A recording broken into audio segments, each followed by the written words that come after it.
Okay, and welcome to Rhino Ramps Up International, episode 33, I believe it is.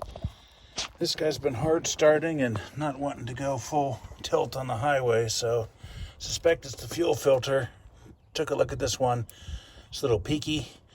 Got the new one lined up. The guy behind the counter told me it was a Wix, but it's not. And oh yeah, when I went to the gas station recently and tried to start it, it went wonk wonk. It's our old friend here. This is scorched, you know. It's a solid link here, so you can't really scorch there, so it's scorched here. So I got to get into the electrical system.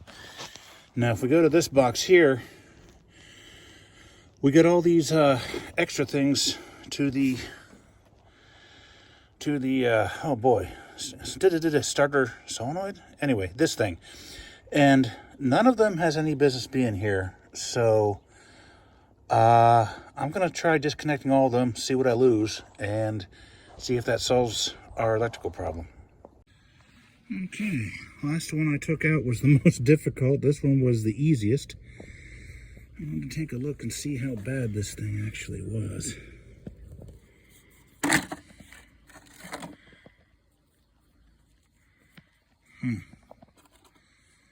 Well, to me, that doesn't look all that bad at all. Getting some rust out of here, but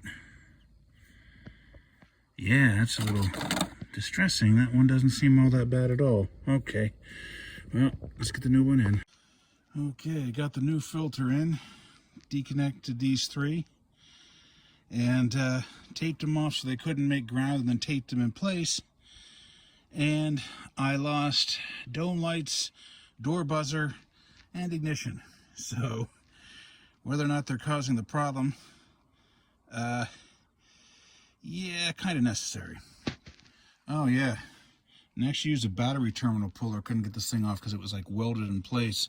This one also had a nice little spot weld too. So we're gonna have to figure out what's causing this and how we're gonna fix it. Okay, I'm gonna say this every time. Always check fuel system work for leaks. Yeah, like that one. Oh no, we're all right. But it's a lot easier to burn a rig down than you might think.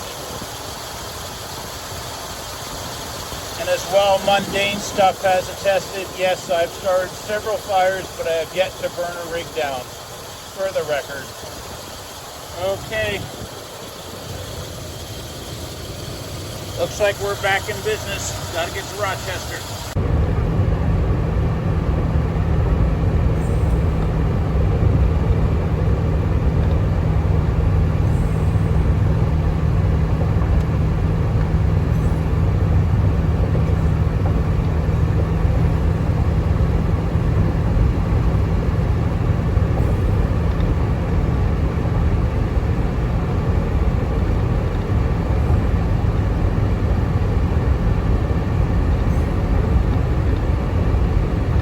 Okay, there he is.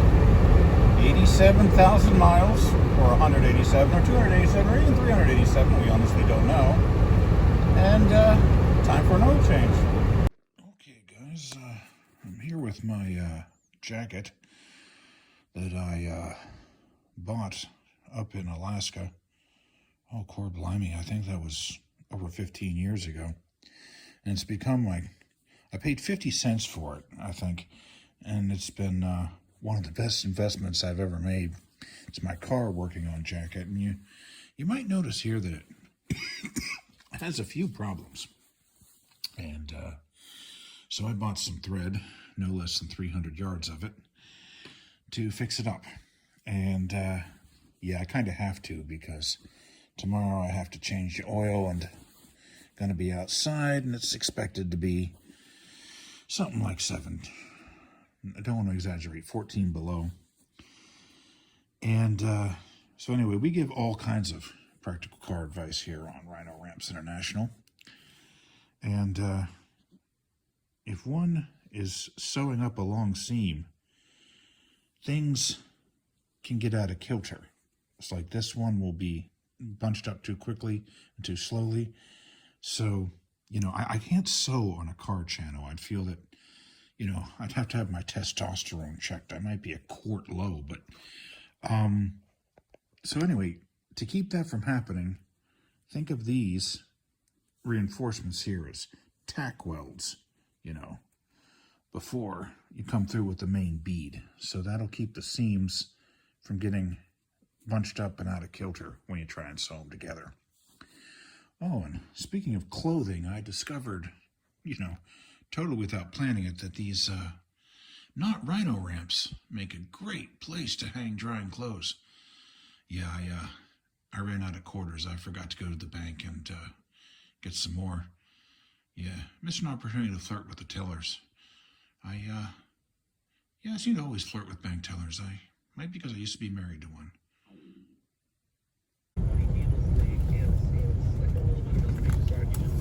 Okay.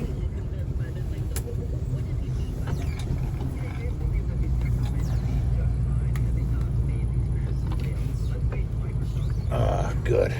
There is an outside spot. There's not quite enough room to work in the garage.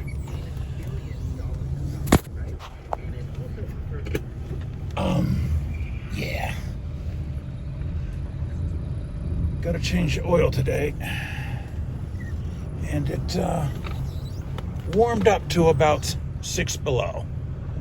So I'm honestly not looking forward to lying on my back and changing the oil in this, but hey, the Lord makes us as strong as we have to be. Rarely more, but virtually never less.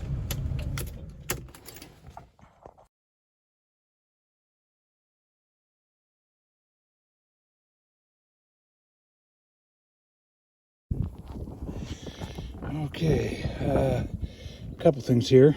Wicks and Rotella, obviously, only the best for my guys.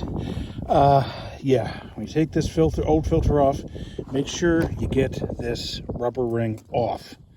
Okay, and the reason being is, if you double ring it, it'll work for a while. Then all of a sudden you'll have a cataclysmic drop in oil pressure, and well, bye-bye engine. Now I always fill these things up as much as I can to minimize the amount of time you're spending at zero oil pressure. But it's so cold, this oil's barely flowing. Yeah, it's like molasses. Anyway, where was I going? Yeah. To the emergency room for hypothermia. Yeah, I can't remember what I was going to say. You know, you only have to change the oil so many times at 6 below before you can't help it. You start thinking about Miami. Okay, let's see if Hair Cougar survived the oil change. By the way, I'm not joking when I say that.